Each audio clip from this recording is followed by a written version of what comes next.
Where are you from? 所以你是从哪里来的？ Korea. Korea. You don't speak Korean.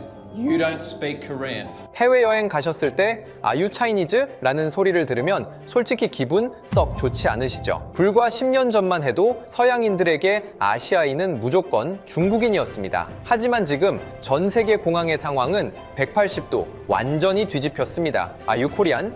이 한마디에 서양인들의 눈빛이 반짝입니다. 그런데 최근 이렇게 높아진 한국의 위상을 증명하듯 전 세계 항공업계가 발칵 뒤집혔습니다. 40개국 하늘을 날며 수만 명을 관찰해온 싱가포르 항공 22 연차 수석 승무원. 그녀가 SNS에 올린 고백 하나가 하룻밤 만에 조회수 1000만을 돌파하며 폭발한 겁니다. 한국인 승객만은 눈 감고도 알아봅니다. 한국인인 척하는 가짜 중국인들은 곧바로 들통나죠. 처음에 그녀는 한국인을 그저 유난 떠는 특이한 민족이라 비웃었습니다. 하지만 직접 서울 땅을 밟은 뒤 그녀의 20이 연상식은 산산조각 났습니다. 본국으로 돌아온 그녀가 전 세계 다국적 승무원들 앞에서 남긴 마지막 한 문장에 모두가 할 말을 잃었습니다. 도대체 이 베테랑 승무원은 한국에서 무엇을 목격한 걸까요?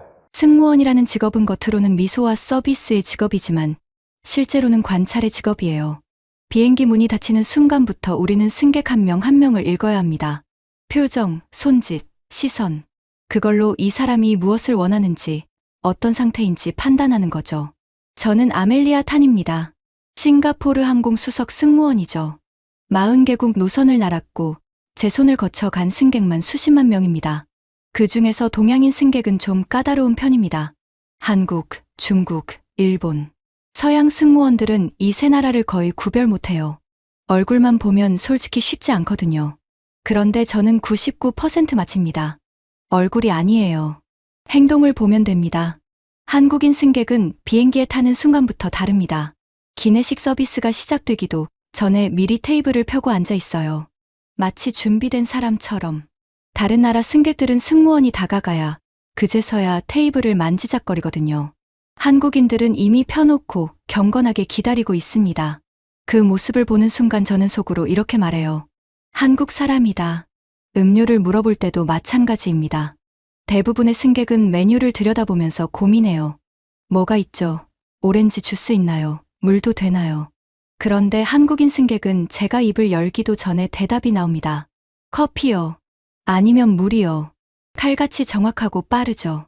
마치 비행기 타기 전에 이미 뭘 마실지 정하고 온 것 같아요.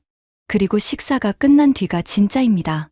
다른 나라 승객들은 다 먹은 트레이를 좌석 테이블 위에 아무렇게나 올려놓고 가만히 있어요. 승무원이 와서 치워주길 기다리는 거죠. 그게 보통입니다. 그런데 한국인들은요. 다 쓴 냅킨으로 트레이를 닫고 컵을 한쪽으로 모으고 수저를 가지런히 정리한 다음에 그걸 겹쳐서 건네줍니다. 마치 다음 사람을 위해 준비해 놓는 것처럼요. 22년 동안 이런 승객을 저는 한국인 말고는 본 적이 없습니다. 한 번도요. 솔직히 말할게요. 승무원 사이에서 한국인 승객은 가장 감사한 승객입니다. 서비스를 제공하는 입장에서 받는 사람이 정리까지 해주면 그건 단순한 매너가 아니에요. 상대를 배려하는 문화가 몸에 밴 거죠. 그런데 처음엔 저도 이걸 그냥 특이한 습관이라고만 생각했어요. 한국인은 좀 부지런하고 깔끔한 민족이구나. 그 정도였죠. 대단하다기보다는 독특하다에 가까웠어요. 그때까지만 해도 저는 한국인을 관찰 대상으로만 봤습니다. 이해하려 하지 않았어요. 동료 승무원들과 쉬는 시간에 이런 이야기를 종종 했습니다. 한국인 승객도 트레이 정리해서 줬어. 어떻게 매번 저래? 다들 웃었어요. 신기하긴 하지만 그게 뭐 대단한 건가 싶은 분위기였죠. 그러던 어느 날 후배 승무원 니콜라우가 저한테 찾아왔어요. 갓 5년 차인 친구인데 다음 달부터 인천 노선에 배정받았다고 했습니다. 선배, 한국인 승객이 진짜 특별해요? 선배가 맨날 그 얘기만 하잖아요. 제가 웃으면서 대답했죠. 직접 보면 알아. 말로는 설명이 안 돼. 그래도 힌트 좀 주세요. 어떻게 구별하는 거예요? 착륙 30분 전에 봐. 한국인 승객은 그때부터 짐을 챙기기 시작해. 빛의 속도로. 다른 나라 승객들은 착륙해서 벨트 사인 꺼져야 그제서야 우르르 일어나서 짐칸 열잖아. 한국인들은 착륙 전에 이미 가방을 내려놓고 겉옷을 입고 이어폰을 정리하고 앉아 있어. 내리는데 1초도 안 걸리게 전부 세팅을 끝내놓는 거야. 니콜이 눈을 동그랗게 떴어요. 그걸로 국적을 마친다고요? 그것만이 아니지. 하나 더 알려줄까?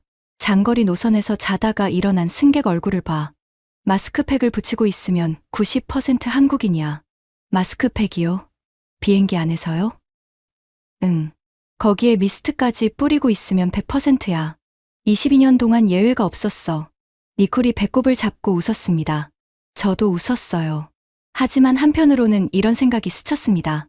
나는 22년 동안 이 민족을 가장 가까이에서 봐왔으면서 정작 아는 건 마스크팩과 트레이 정리뿐인가. 그때까지만 해도 그건 그냥 스치는 생각이었어요. 그 생각이 결국 저를 서울까지 끌고 가게 될 줄은 꿈에도 몰랐습니다. 그리고 이건 나중에 알게 된 건데요. 한국인 승객들이 기내에서 슬리퍼를 꺼내 신는 것도 전부 이유가 있었습니다. 한국은 집에 들어갈 때 신발을 벗는 문화거든요.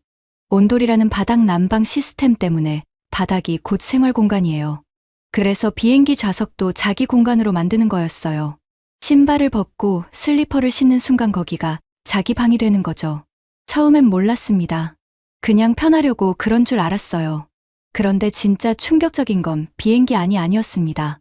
제가 한국인에 대한 모든 생각을 뒤집게 된 건 3만 피트 위가 아니라 스위스 융프라우에서였어요. 비행기 안에서 한국인을 구별하는 건 사실 시작에 불과했어요. 22년을 날다 보면 기내에서 못 볼 장면이 없습니다. 좌석에서 코를 골며 침을 흘리는 비즈니스맨, 이코노미석에서 맨발로 돌아다니는 관광객, 와인을 7잔째 마시며 옆 승객에게 인생 상담을 하는 아저씨까지. 인간의 민낯이 가장 적나라하게 드러나는 곳이 비행기 아니에요. 집이 아닌데 집처럼 행동하거든요. 그런데 한국인 승객들은 진짜로 비행기를 집처럼 썼습니다. 다만 그 방향이 달랐어요. 장거리 노선 이야기를 좀 더 해볼게요. 싱가포르에서 인천까지는 약 6시간 반이에요. 유럽이나 미주 노선에 비하면 짧은 편이죠. 그런데 한국인 승객들은 이 6시간을 허투루 쓰지 않았습니다. 이륙하고 좌석 벨트 사인이 꺼지면 대부분의 승객은 기내 엔터테인먼트 화면을 켭니다. 영화를 고르고 이어폰을 끼고 편하게 기대앉죠. 한국인 승객들은 달랐어요.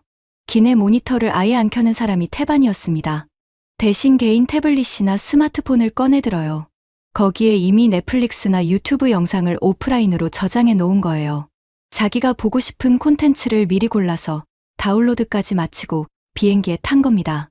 처음에 이걸 봤을 때 솔직히 좀 의아했어요. 기내 엔터테인먼트에 영화가 수백 편 들어있는데 굳이 미리 준비를 해오다니 좀 과한 거 아닌가 싶었죠. 하지만 나중에 생각해보니까 그게 효율이었어요.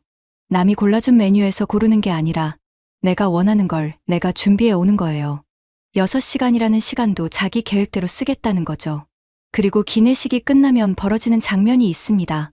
이건 저만 목격한 게 아니에요. 전 세계 승무원들 사이에서 유명한 이야기입니다. 기내식 트레이를 수거하고 나면 화장실 앞에 줄이 생깁니다. 그건 어느 노선이든 마찬가지예요. 그런데 한국 노선에서는 그 줄에 서 있는 승객 절반 이상이 손에 뭔가를 들고 있어요. 칫솔이요. 칫솔과 치약을 들고 화장실 줄을 서는 겁니다. 처음 본 후배 승무원들은 어김없이 물어봐요. 저 사람들 왜 칫솔을 들고 있어요? 제가 대답하죠. 한국인이니까. 밥 먹고 양치하는 게 저 사람들한테는 숨 쉬는 것만큼 자연스러운 거야. 실제로 한국인 승객 중에는 아예 기내용 양치 세트를 따로 가지고 다니는 분들이 많았어요. 지퍼백에 칫솔, 치약, 가그레까지 넣어서요. 유럽 승객이나 미국 승객 중에 비행기 안에서 양치하는 사람을 저는 22년 동안 거의 못 봤습니다. 한국인은 매 비행마다 봤고요. 동료들은 이걸 보고 웃었어요. 한국인들은 비행기를 욕실로 쓰는 거야? 농담이었지만 저는 좀 다르게 느꼈습니다. 이 사람들은 어디에 있든 자기 루틴을 지키는구나. 환경이 바뀌어도 기준이 안 바뀌는 거예요. 비행기든 호텔이든 산꼭대기든 자기가 해야 할 걸 하는 사람들이었어요. 물론 그때 저는 이걸 대단하다고 생각하진 않았습니다. 솔직히 말하면 좀 과하다고 느꼈어요. 효율적이긴 한데 약간 강박적이랄까. 왜 저렇게까지 해야 하지 싶었던 거죠. 그러던 어느 날 캡틴 라지브 메논이 저한테 한마디를 했습니다. 라지브는 58세의 베테랑 기장이에요. 저보다 경력이 길고 한국 노선을 저보다 더 오래 날았던 사람이죠. 인천공항에 착륙한 뒤 크루 라운지에서 커피를 마시다가 제가 또 한국인 승객 이야기를 꺼냈어요. 오늘도 마스크팩에 칫솔에 난리였어요. 한국인들은 정말 독특해요. 나지브가 커피잔을 내려놓으며 조용히 말했습니다. 아멜리아, 넌 한국인을 관찰만 하지. 이해하려고 하진 않는구나. 순간 뜨끔했어요. 하지만 인정하기 싫었습니다. 이해할 게 뭐가 있어요. 그냥 부지런한 민족이잖아요. 나지브가 저를 바라보며 천천히 말했어요. 내가 한국 무선을 처음 날았을 때 한국인 승객은 지금과 완전히 달랐어. 그때는 기내에서 소주를 너무 많이 마셔서 문제였거든. 큰 소리로 떠들고 얼굴이 빨개져서 비틀거리고 승무원들 사이에서 한국 무선은 고된 노선이었어. 정말요? 지금은 어때?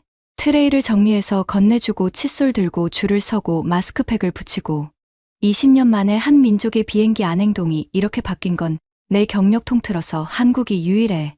저는 할 말이 없었습니다. 라지브가 덧붙였어요. 변화의 속도.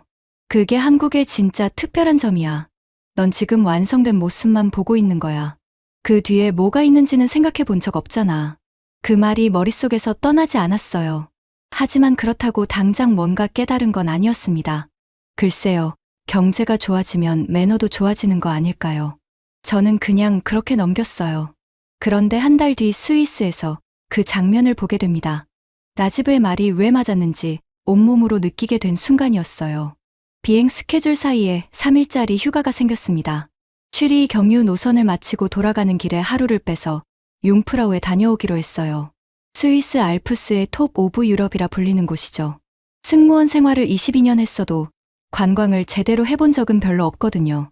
항상 공항과 호텔만 오가다 돌아가니까요.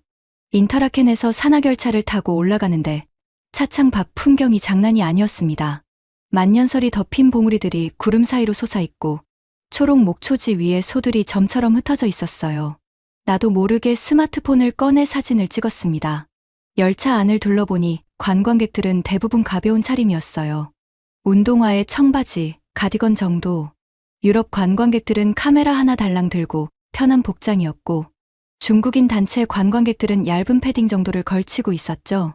해발 3,000m가 넘는 산인데도 대부분 도심 나들이 수준의 옷차림이었습니다. 그런데 한 그룹이 눈에 확 들어왔어요. 고어텍스 재킷에 등산 스틱, 전문 등산화, 배낭까지 완벽하게 갖춘 사람들이었습니다. 노스페이스 로고가 머리부터 발끝까지 보였어요. 한 명도 아니고 7명 전원이 그랬습니다. 마치 에베레스트 베이스 캠프를 향하는 원정대 같았어요. 주변 관광객들이 슬쩍슬쩍 쳐다봤습니다. 저도 쳐다봤고요. 열차가 융프라우요 역에 도착했습니다.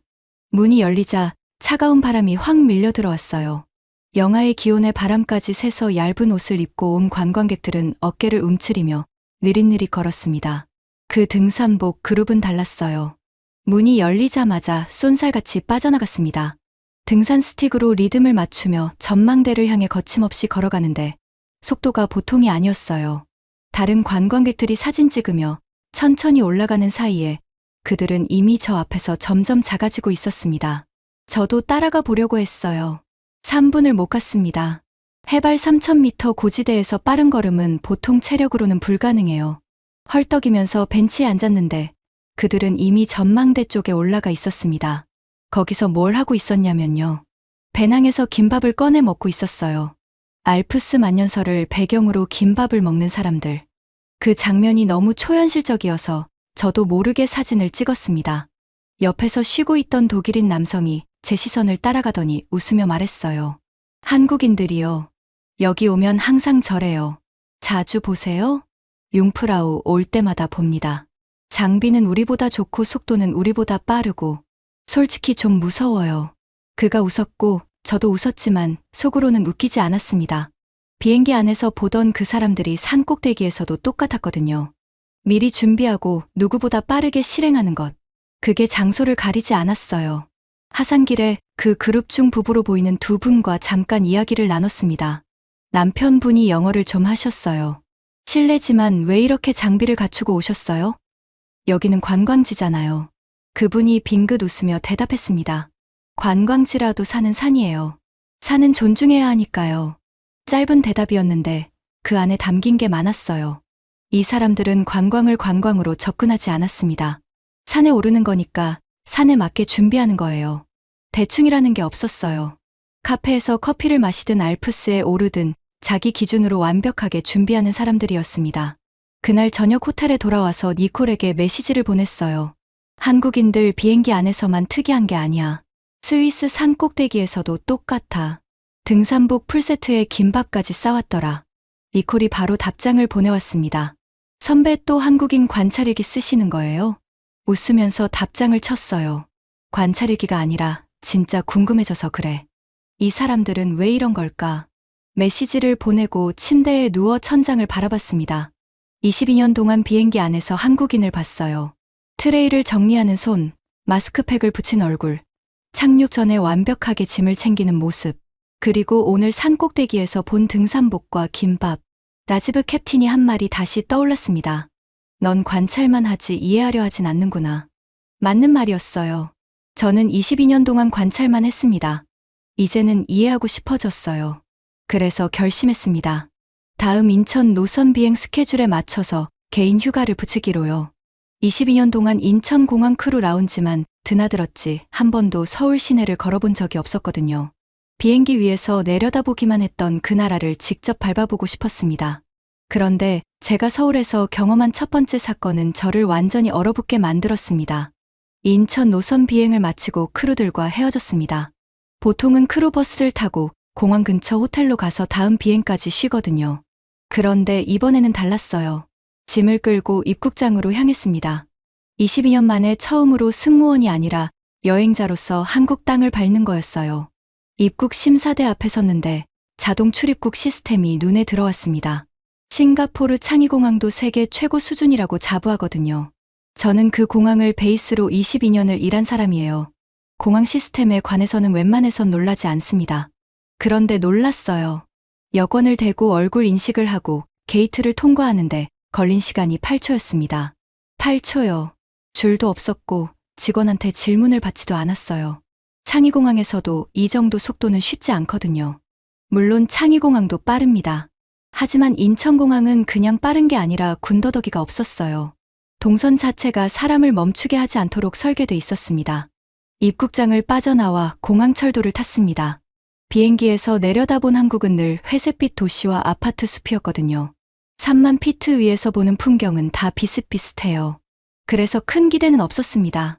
열차가 출발하고 창밖 풍경이 스쳐 지나갔어요. 깔끔한 도로, 질서정연한 차량들, 그리고 하늘이 맑았습니다. 아시아 대도시 하면 을에 떠오르는 뿌연 스모그가 아니었어요. 물론 계절 탓일 수도 있겠죠. 하지만 방콕이나 자카르타 노선을 날다가 이 하늘을 보면 확실히 달랐습니다. 서울역에 도착해서 지하철로 환승했어요. 호텔이 강남 쪽이었거든요. 지하철 플랫폼에 내려섰는데 첫인상은 깨끗하다였어요.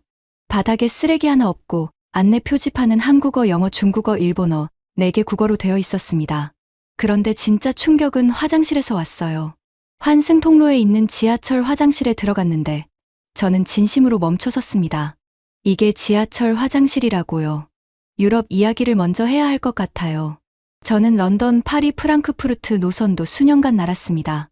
유럽 대도시의 공중 화장실은 일단 찾기가 어려워요. 있어도 유료입니다. 1유로에서 2유로를 내야 해요. 그리고 들어가 보면 솔직히 쾌적하다고 말하기 어려운 곳이 대부분이에요. 파리 지하철 화장실은 아예 안 들어가는 게 상식이고 런던도 크게 다르지 않습니다. 한국 지하철 화장실은 무료였어요. 그것도 그냥 무료가 아니라 비데가 설치돼 있었고 자동 건조기가 있었고 바닥이 마른 상태로 관리되고 있었습니다. 세면대 옆에 손 소독제까지 비치돼 있었어요. 호텔급이라는 표현이 과장이 아니었습니다. 화장실에서 나오면서 혼자 중얼거렸어요. 유럽이 돈 받고 제공하는 것보다 한국이 무료로 제공하는 게 낫다고.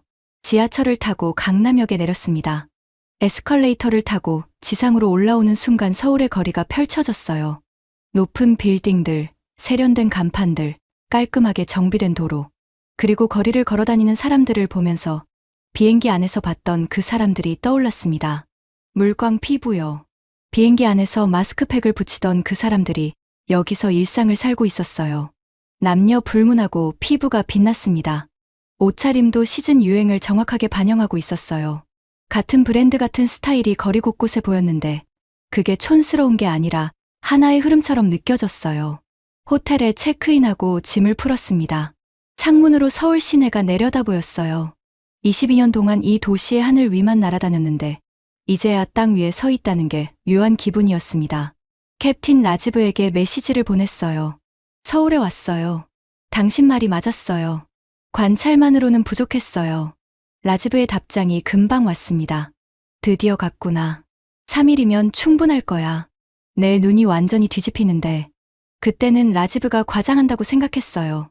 공항이 깨끗하고 지하철 화장실이 좋은 건 인상적이었지만 그 정도로 22년의 시각이 바뀌진 않으니까요. 하지만 다음 날 아침 강남의 한 카페에서 저는 제 인생에서 가장 충격적인 장면을 목격하게 됩니다. 그리고 그 장면은 22년간 쌓아온 제 모든 상식을 산산조각 냈습니다. 아침 9시쯤 호텔 근처 카페에 들어갔습니다. 강남대로 골목에 있는 2층짜리 카페였어요. 문을 열고 들어서는 순간 첫인상이 좋았습니다. 인테리어가 세련됐고 커피향이 은은하게 퍼져 있었어요. 창가 자리에 앉아서 아메리카노를 주문했습니다. 카페 안을 둘러봤어요. 평일 오전인데도 자리가 거의 찼습니다. 노트북을 펴고 일하는 사람, 태블릿으로 공부하는 학생, 이어폰을 끼고 화상통화를 하는 직장인. 모두가 각자의 일에 집중하고 있었어요. 비행기 안에서 보던 그 효율적인 모습 그대로였습니다. 그때 옆 테이블에 앉은 여자가 눈에 들어왔어요. 20대 후반쯤 되어 보이는 젊은 여성이었는데 맥북과 아이패드, 그리고 스마트폰까지 테이블 위에 펼쳐놓고 뭔가를 열심히 하고 있었습니다. 화면에는 논문 같은 것이 떠 있었어요. 커피를 마시면서 창밖을 보고 있는데 갑자기 그 여자가 일어났습니다. 가방을 들더니 그대로 카페 밖으로 나가는 거예요. 맥북은 테이블 위에 그대로 있었습니다. 아이패드도요. 스마트폰도요. 저는 순간 심장이 멎는 줄 알았어요. 저 물건들을 다 합치면 최소 500만 원입니다. 싱가포르 달러로 따져도 5천 달러가 넘어요. 그걸 아무런 조치 없이 테이블 위에 놓고 나간 겁니다. 잠금 장치도 없고 누군가에게 봐달라고 부탁한 것도 아니었어요. 그냥 나갔습니다. 급히 주변을 둘러봤어요. 그런데 아무도 신경을 안 쓰고 있었습니다. 더 충격적인 건 다른 테이블에도 비슷한 상황이 있었다는 거예요. 창가 쪽 테이블에 노트북이 놓여 있는데 주인이 없었어요. 그 옆 테이블에도 태블릿이 덩그러니 놓여 있었고요.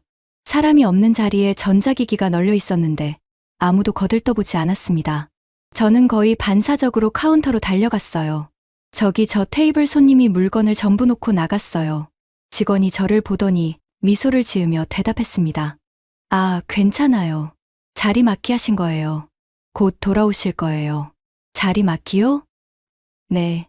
한국에서는 카페에서 자리 잡을 때 물건을 놓고 가는 게 보통이에요. 저는 멍하니 서 있었습니다. 이게 보통이라고요. 500만 원어치 전자기기를 놓고 나가는 게 보통이라고요. 자리로 돌아와 앉았는데 가슴이 두근거렸어요. 흥분이 아니라 혼란이었습니다. 싱가포르도 치안이 좋은 나라예요. 세계에서 가장 안전한 나라 중 하나로 꼽히죠.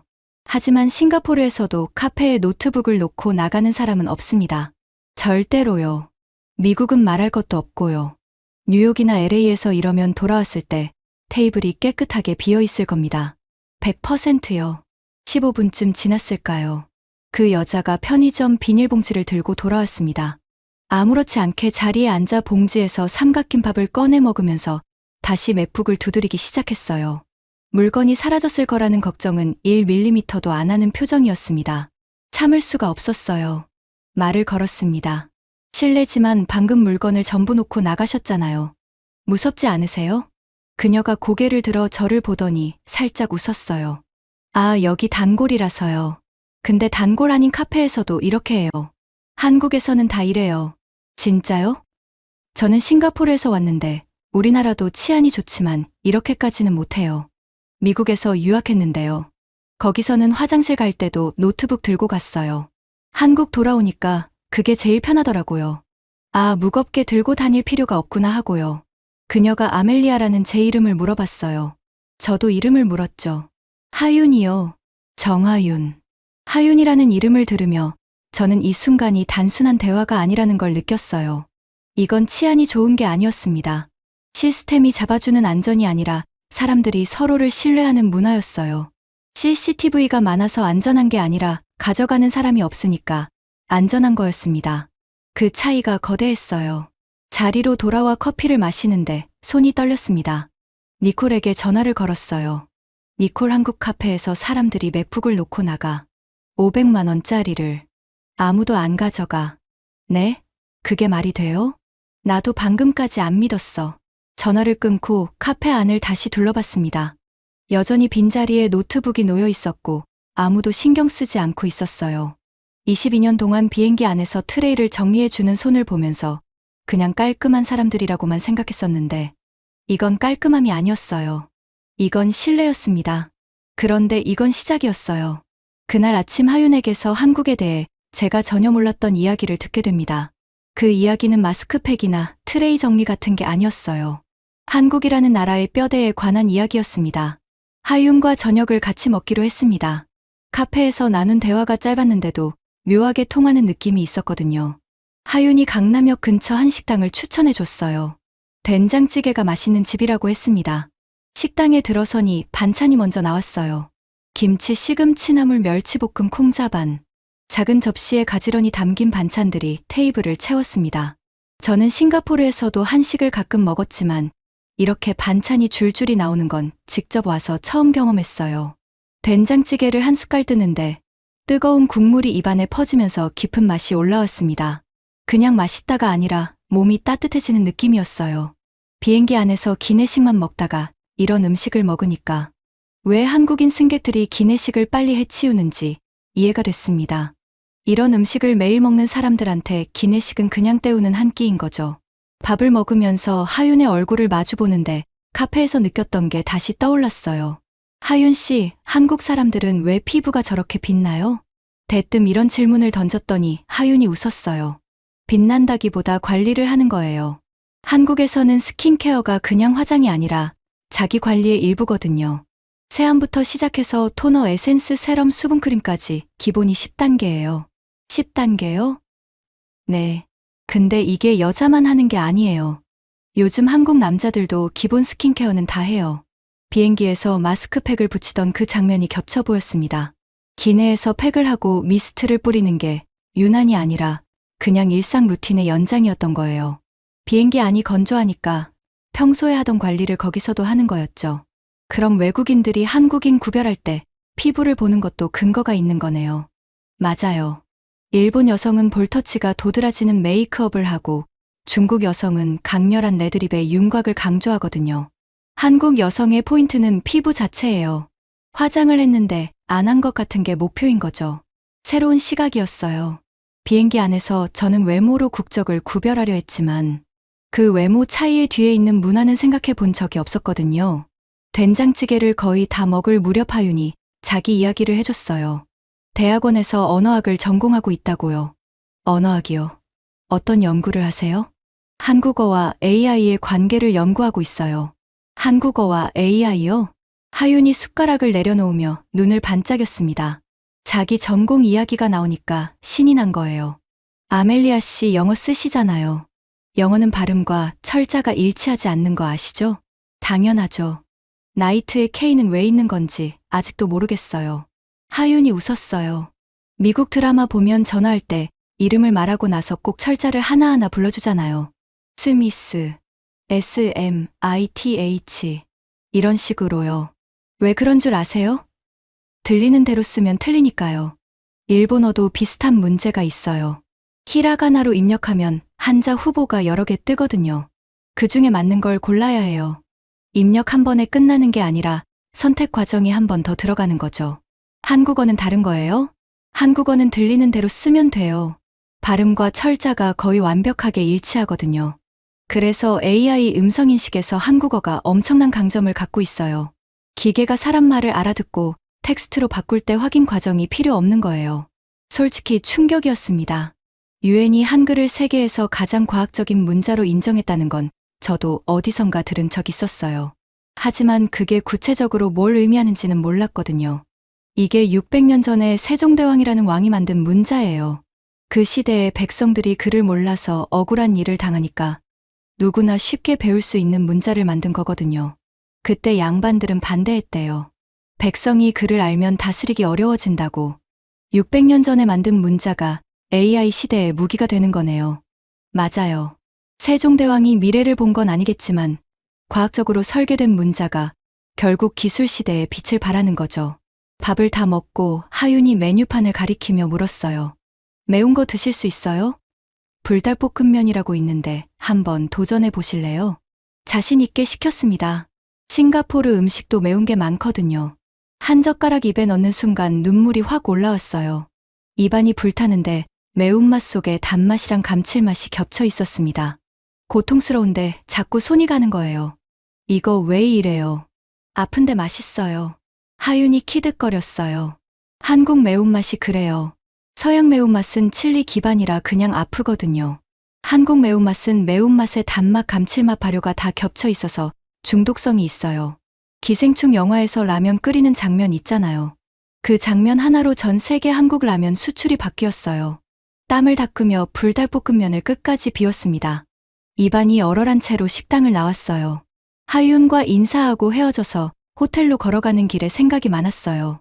피부 관리의 문화, AI 시대에 빛나는 문자, 중독성 있는 매운맛. 어느 하나 단순한 게 없었습니다.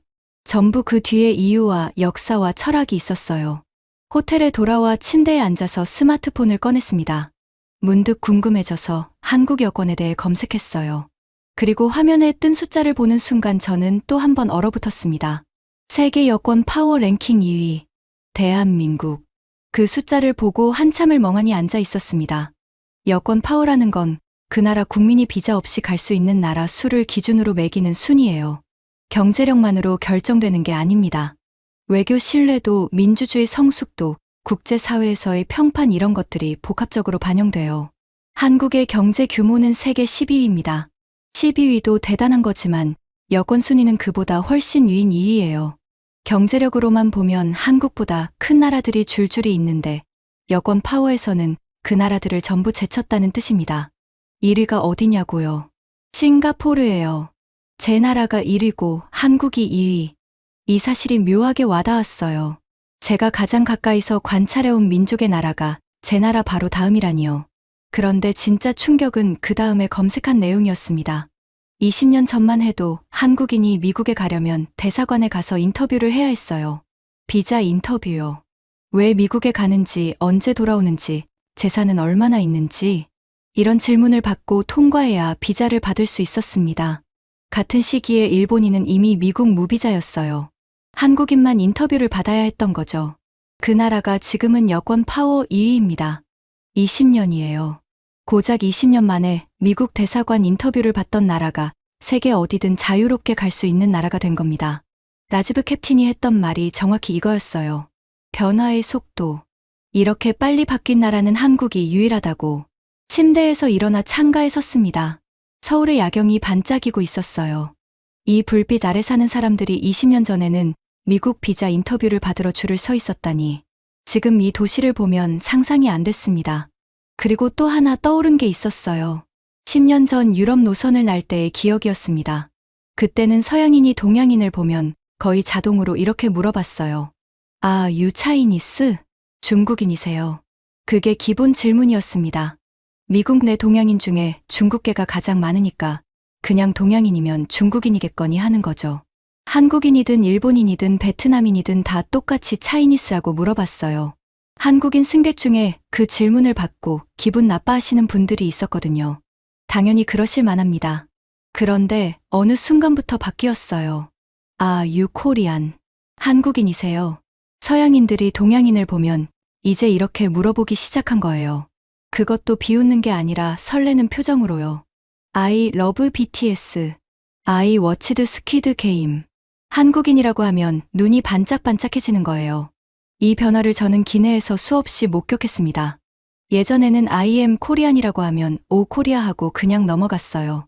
지금은 I am Korean이라고 하면 대화가 시작됩니다. 좋아하는 한국 드라마, 이야기 한국 음식 이야기 한국 여행 계획까지 쏟아지는 거예요. 하윤이 말해줬던 것들이 하나하나 연결되기 시작했어요.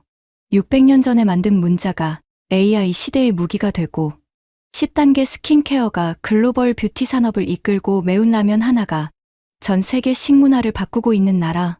그 나라의 여권이 세계 2위인 건 어쩌면 당연한 결과일지도 모릅니다.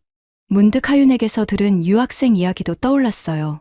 하윤이 대학원에서 만난 외국인 유학생들 이야기였는데요. 몰도바에서 온 학생이 있었대요. 몰도바는 옛날에 소련이었으니까 유학이라 하면 보통 중국이나 러시아로 갔거든요. 그런데 최근에 한국으로 유학 오는 학생이 급격히 늘고 있다고요. 투르크메니스탄에서 온 여학생은 초등학교 때부터 혼자 한국어를 독학했대요. 그 나라에서 해외 유학 허가를 받은 최초의 여학생 중 한 명인데 갈 수 있는 나라가 여러 개였는데도 한국을 골랐다고요. 스페인에서 온 여학생 2명은 K-팝 댄서가 꿈이라면서 한국에 왔는데 수업 성적이 1등, 2등이었대요. 세계가 한국을 보는 눈이 바뀌고 있었습니다.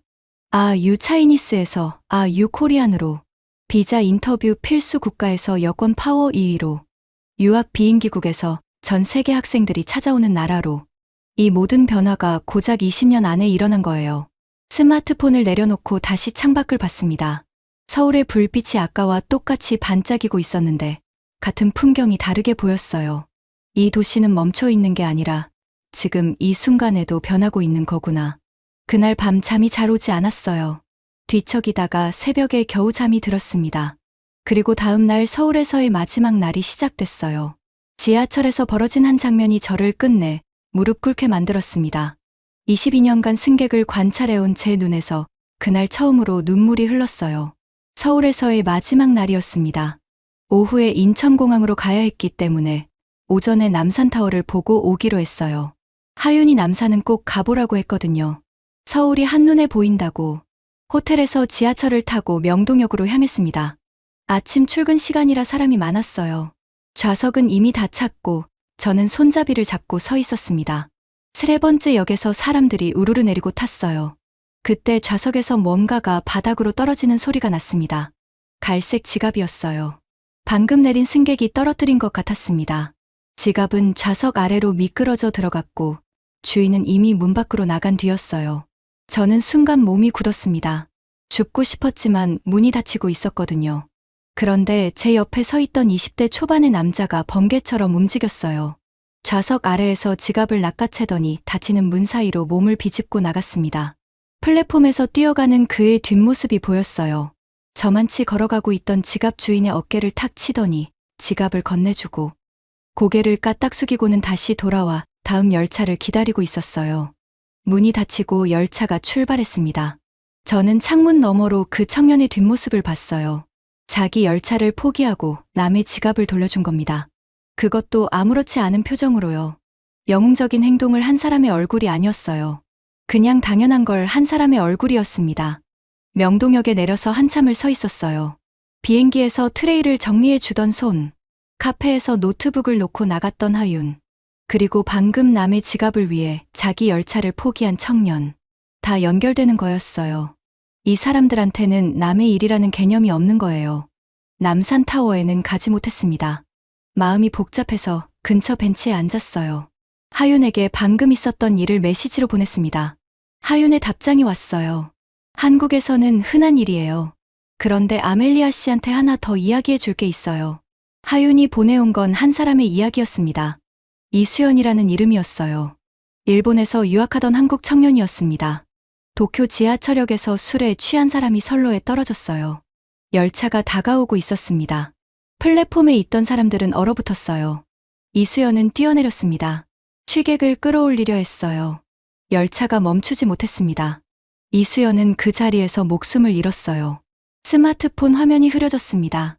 눈물이 나고 있었어요. 22년간 비행기 안에서 수만 명의 승객을 봤지만 울어본 적은 없었거든요. 하윤의 다음 메시지가 왔습니다.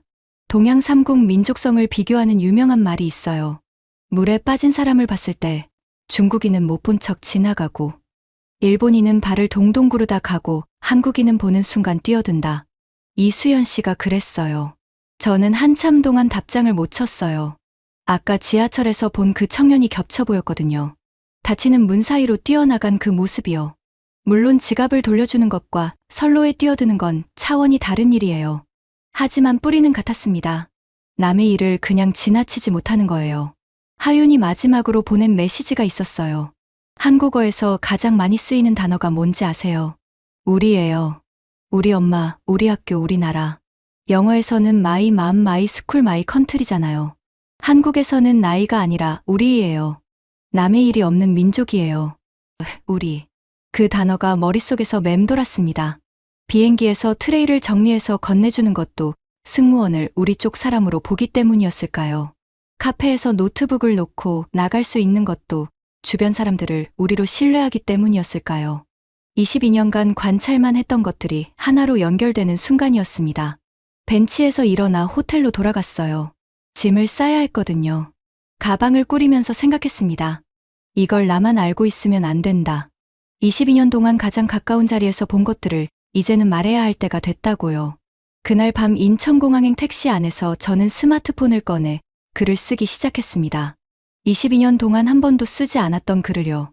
인천공항에 도착해서 체크인을 마치고 출국장 라운지에 앉았습니다. 싱가포르행 비행기는 새벽 1시 출발이었어요. 3시간이 남아 있었습니다. 라운지 소파에 앉아 스마트폰을 열었어요. 택시 안에서 쓰기 시작한 글이 메모장에 저장돼 있었습니다. 읽어봤어요. 두서가 없었습니다. 그래서 처음부터 다시 썼어요. 22년간 40개국을 날며 수만 명의 승객을 관찰해 왔습니다. 그중 한국인 승객만은 눈 감고도 알아봅니다. 이 문장으로 시작했습니다. 그리고 비행기 안에서 본 것들을 하나하나 적었어요. 테이블을 미리 펴고 기다리는 모습, 다 먹은 트레이를 정리해서 건네주는 손, 마스크팩과 칫솔, 착륙 전 빛의 속도로 짐을 챙기는 습관, 융프라우에서 만난 등산복 군단, 서울 카페에서 노트북을 놓고 나간 여자, 지하철에서 남의 지갑을 위해 자기 열차를 포기한 청년, 그리고 이수연. 글을 쓰면서 손이 떨렸어요. 이건 단순한 관찰 기록이 아니었거든요. 22년간 직업적으로 지켜온 중립성을 깨는 일이었습니다. 승무원은 특정 국적의 승객에 대해 공개적으로 의견을 말하면 안 돼요. 모든 승객에게 동등한 서비스를 제공하는 게 원칙이니까요. 이 글을 올리면 회사에서 문제가 될 수 있었습니다. 하지만 쓰지 않을 수가 없었어요.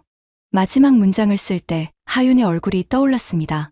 카페에서 노트북을 놓고 일어서던 그 담담한 뒷모습, 된장찌개를 먹으며 한글에 대해 눈을 반짝이던 표정, 우리라는 단어가 한국어에서 가장 많이 쓰인다고 말하던 목소리. 마지막 문장을 이렇게 적었습니다.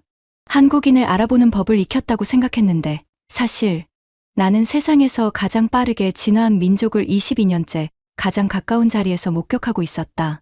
새벽 12시 40분. 비행기 탑승 20분 전이었어요. 인스타그램과 링크드인에 동시에 올렸습니다. 게시 버튼을 누르는 순간 심장이 쿵 내려앉았어요. 그리고 스마트폰을 가방에 넣고 비행기에 올랐습니다. 싱가포르까지 6시간 반. 착륙하고 스마트폰을 켰을 때 알림이 1247개였습니다. 댓글이 쏟아지고 있었어요. 전 세계 승무원들이 공유하고 있었습니다. 에미레이트 항공 루프트한자 캐세이 퍼시픽 퀀타스. 각국 항공사 크루들이 자기 경험을 덧붙이며 리포스트하고 있었어요. 나도 같은 경험이 있다. 한국인 승객이 트레이를 정리해줬을 때 감동받았다. 인천 노선 7년째인데 이 글이 내 마음을 대신 써줬다. 한국인 승객만큼 매너 좋은 승객은 본 적 없다. 해외 한인 커뮤니티로 퍼지고 한국 뉴스 사이트에도 기사가 올라오기 시작했습니다. 하룻밤 사이에 글이 폭발한 거예요. 그런데 오후에 전화가 왔습니다. 레나 쉬, 싱가포르 항공 객실 서비스 디렉터예요. 제 직속 상사죠. 아멜리아, 그 글 때문에 위에서 난리야. 특정 국가를 칭찬하면 다른 국가 승객이 불쾌할 수 있다는 거야. 글 내려. 예상했던 반응이었어요. 하지만 가슴이 답답했습니다.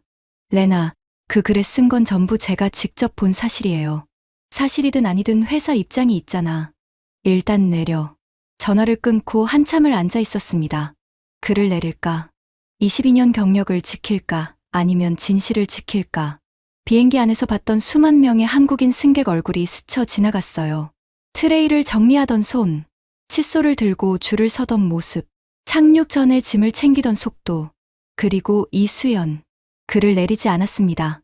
3일 뒤에 레나한테서 다시 연락이 왔어요. 이번에는 톤이 달랐습니다. 아멜리아 본사에서 연락이 왔어. 글로벌 크루 컨퍼런스에서 연사를 해달래. 컨퍼런스요? 분기별 사내 강연이야. 다국적 승객 서비스 경험을 공유해 달라는 거야. 표면적인 이유는 그럴듯했어요. 하지만 속뜻은 읽을 수 있었습니다. 글을 억지로 내리면 오히려 역효과가 나니까 차라리 회사 행사로 흡수해서 관리하겠다는 거였죠. 레나가 덧붙였어요. 강연에서는 특정 국가 칭찬 없이 일반적인 서비스 경험만 이야기해. 알겠지? 알겠습니다. 전화를 끊었어요. 알겠다고 말했지만 마음속에서는 이미 다른 결심이 서 있었습니다. 강연 당일이 왔습니다. 싱가포르 항공본사 강당에 전 세계 크루 200명이 앉아 있었고 온라인으로 500명이 접속해 있었어요. 무대 위에 섰을 때 다리가 떨렸습니다. 22년 동안 비행기 안에서는 어떤 상황에서도 평정심을 유지했는데 이 무대가 더 무서웠어요. 처음 10분은 레나가 원하는 대로 했습니다. 일반적인 다국적 승객 서비스 요령, 문화별 식사 금기, 종교에 따른 서비스 차이, 무난한 내용이었어요. 그리고 11분째 입을 열었습니다. 제가 22년간 관찰한 가장 특별한 승객들에 대해 이야기하겠습니다. 레나의 표정이 굳는 게 보였어요. 하지만 멈추지 않았습니다. 비행기 안 이야기부터 시작했어요. 테이블을 미리 펴고 기다리는 모습, 트레이를 정리해서 건네주는 손, 마스크팩과 칫솔, 융프라우 등산복 군단. 강당에서 웃음이 터져 나왔어요. 다들 고개를 끄덕이고 있었습니다. 같은 경험이 있으니까요. 그 다음에 서울 이야기를 꺼냈어요. 카페에서 500만 원짜리 노트북을 놓고 나간 여자. 지하철에서 남의 지갑을 위해 자기 열차를 포기한 청년. 강당이 조용해졌습니다. 그리고 이수연 이야기를 했어요. 이 민족은 단순히 부지런한 게 아닙니다. 20년 만에 완전히 다른 나라가 된 사람들이에요. 여권 파워 세계 2위. 발음과 철자가 일치하는 언어로 AI 시대를 준비하고 있고 남의 일을 내 일처럼 뛰어드는 사람들입니다. 이 민족의 언어에서 가장 많이 쓰이는 단어는 우리예요. 나의 엄마가 아니라 우리 엄마. 나의 나라가 아니라 우리나라. 레나가 손짓으로 무대에서 내려오라는 신호를 보냈어요. 무시했습니다. 마지막 문장을 말할 때 목소리가 떨렸어요. 한국인을 알아보는 법을 익혔다고 생각했는데 사실 나는 세상에서 가장 빠르게 진화한 민족을 22년째 가장 가까운 자리에서 목격하고 있었습니다. 2초간 정적이 흘렀어요. 그리고 박수가 터져 나왔습니다. 200명이 일어서서 박수를 쳤어요. 온라인 채팅창이 폭주했습니다. 맞아요. 한국인 승객은 정말 다릅니다. 나도 인천 노선에서 같은 걸 느꼈어요. 이 강연 영상을 공유해도 되나요? 무대에서 내려오는데 다리에 힘이 풀렸어요. 22년 동안 지켜왔던 중립성을 깬 순간이었습니다. 하지만 후회는 없었어요. 왜냐면 제가 한 말은 전부 사실이었으니까요. 강연이 끝나고 레나가 다가왔습니다. 표정이 읽히지 않았어요. 저는 각오하고 있었습니다. 레나가 제 앞에 섰습니다. 팔짱을 끼고 저를 내려다보고 있었어요. 강당에서는 아직 박수 소리가 잦아들지 않고 있었고 온라인 채팅창은 계속 메시지가 올라오고 있었습니다. 아멜리아. 네. 내가 일반적인 서비스 경험만 이야기하라고 했지. 네. 그렇게 말씀하셨죠. 레나가 잠시 침묵했어요. 그리고 팔짱을 풀더니 한숨을 쉬었습니다. 솔직히 말할게. 나도 런던 노선 20년 날았어. 근데 이렇게 한 나라에 대해 깊이 생각해 본 적이 없어. 회사에서 어떤 결정이 날지 모르겠지만 나는 네가 한 말이 전부 사실이라는 걸 알아. 예상하지 못한 말이었어요. 저는 해고를 각오하고 있었거든요. 레나의 눈을 보니 진심이었습니다. 20년 경력의 디렉터도 같은 걸 느끼고 있었던 거예요. 다만 말하지 않았을 뿐이었죠. 고마워요, 레나. 고맙긴. 나한테 사고를 쳤으면서. 레나가 웃었어요. 저도 웃었습니다. 22년 만에 가장 무거운 웃음이었어요. 일주일이 지났습니다. 본사에서 공식 연락이 왔어요. 저는 매일 메일함을 열 때마다 손이 떨렸습니다. 징계 통보가 올 거라고 생각했거든요. 결과는 달랐어요. 싱가포르 항공본사는 제 강연을 다문화 승객 이해 프로그램의 모범 사례로 채택했습니다. 조건이 하나 있었어요. 한국뿐 아니라 다른 국가 승객에 대해서도 시리즈 강연을 해달라는 거였습니다. 회사 입장에서는 한 나라만 칭찬하면 형평성 문제가 생기니까 시리즈로 만들어서 균형을 맞추겠다는 거였죠. 받아들였습니다. 당연히요. 이건 제가 바라던 것 이상이었어요. 니콜에게 전화를 걸었습니다. 니콜 나 안 잘렸어. 오히려 시리즈 강연을 하게 됐어. 진짜요? 선배 대박이다. 그리고 너 인천 노선 첫 비행 어땠어? 니콜이 잠시 조용해졌어요. 그리고 천천히 말했습니다. 선배, 이제 알겠어요. 한국인 승객이 컵을 겹쳐서 건네줄 때 그게 그냥 습관이 아니라는 거. 뭔데? 상대를 자기 사람으로 생각하니까요. 우리 편이니까 편하게 해주려는 거잖아요. 니콜이 이해한 거였어요. 직접 보고 나니까요. 저처럼 22년이 걸리지 않았어요. 니콜은 한 번의 비행으로 알아챘습니다. 전화를 끊고 하윤에게 메시지를 보냈어요. 강연 결과를 알려줬습니다. 하윤의 답장이 왔어요. 아멜리아 언니 강연 영상 봤어요. 한국인으로서 자랑스러워요. 다음에 서울 오면 제가 진짜 매운 불닭볶음면 사줄게요. 웃음이 나왔어요. 그리고 그 웃음 뒤에 뜨거운 게 올라왔습니다. 지금 저는 매주 인천 노선을 날고 있습니다. 달라진 건 없어요. 똑같은 비행기, 똑같은 유니폼, 똑같은 서비스. 하지만 제 눈이 달라졌습니다. 한국인 승객이 착륙 30분 전에 짐을 챙기는 걸 볼 때마다 이제 저는 또 시작이야라고 생각하지 않아요. 저 사람들은 항상 다음을 준비하는구나라고 생각합니다. 트레이를 정리해서 건네줄 때 깔끔한 사람이네라고 생각하지 않아요. 이 사람은 나를 우리 편으로 보고 있구나라고 느낍니다. 마스크팩을 붙이고 자는 얼굴을 볼 때 특이하다가 아니라 어디에 있든 자기 기준을 지키는 사람이구나로 바뀌었어요. 22년간 3만 피트 위에서 승객을 내려다봤습니다. 하지만 진짜로 본 건 서울 거리를 직접 걸은 그 일주일이었어요. 한국인의 마스크팩, 칫솔, 등산복, 노트북, 방치, 지갑, 반환, 이수연. 이것들은 따로따로가 아니었어요. 전부 하나로 연결된 이야기였습니다. 준비성과 신뢰와 공동체 정신과 속도. 그 네 가지가 맞물려 돌아가는 민족이었어요. 가끔 비행기 위에서 인천공항의 불빛이 보일 때가 있어요. 3만 피트 아래 한반도의 윤곽이 어둠 속에서 반짝일 때요. 그때 저는 혼자 미소를 짓습니다. 세상에서 가장 빠르게 진화한 민족이 사는 나라. 그 나라의 하늘을 나는 것이 제 직업이라는 게 22년 만에 처음으로 자랑스럽습니다. 여러분, 지금까지 싱가포르 항공 22년차 수석 승무원 아멜리아 탄의 이야기를 함께 들으셨습니다. 어떠셨습니까? 여권 파워 세계 2위. 20년 전에는 미국 비자 인터뷰가 필수였던 나라가 지금은 전 세계 어디든 자유롭게 갈 수 있는 나라가 됐습니다. 600년 전에 만든 문자가 AI 시대의 무기가 되고 있고, 카페에 500만 원짜리 노트북을 놓고 나가도 아무도 손대지 않는 나라. 선로에 떨어진 나물 위에 망설임 없이 뛰어드는 사람들이 사는 나라입니다. 아멜리아는 22년 동안 3만 피트 위에서 이 민족을 내려다봤습니다. 트레이를 정리하는 손, 마스크팩을 붙인 얼굴, 착륙 전에 짐을 챙기는 속도. 그걸 그냥 특이한 습관이라고만 생각했죠. 하지만 직접 서울 땅을 밟고 나서야 알았습니다. 그 모든 것이 하나로 연결돼 있었다는 걸요. 준비성, 신뢰, 속도, 그리고 우리라는 단어로 살아가는 공동체 정신까지. 그녀가 남긴 마지막 문장을 다시 한번 읽어드리겠습니다. 한국인을 알아보는 법을 익혔다고 생각했는데 사실 나는 세상에서 가장 빠르게 진화한 민족을 22년째 가장 가까운 자리에서 목격하고 있었다. 우리가 매일 당연하게 하는 것들이 있습니다.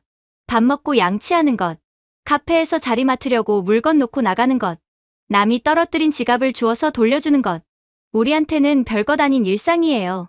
하지만 세계인의 눈에는 그게 기적처럼 보입니다. 대한민국이라는 나라에서 태어나고 살아가는 것. 그것만으로도 충분히 자랑스러운 일입니다. 이 이야기가 더 많은 사람에게 닿아야 한다고 생각하신다면 지금 영상을 공유해 주십시오.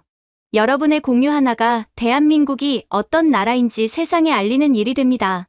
가슴이 뜨거워지셨다면 댓글에 우리 두 글자만 남겨주십시오. 구독과 좋아요는 영상 제작에 큰 힘이 됩니다. 긴 영상 끝까지 들어주셔서 감사합니다. 주셔서 감사합니다. 주셔서 감사합니다.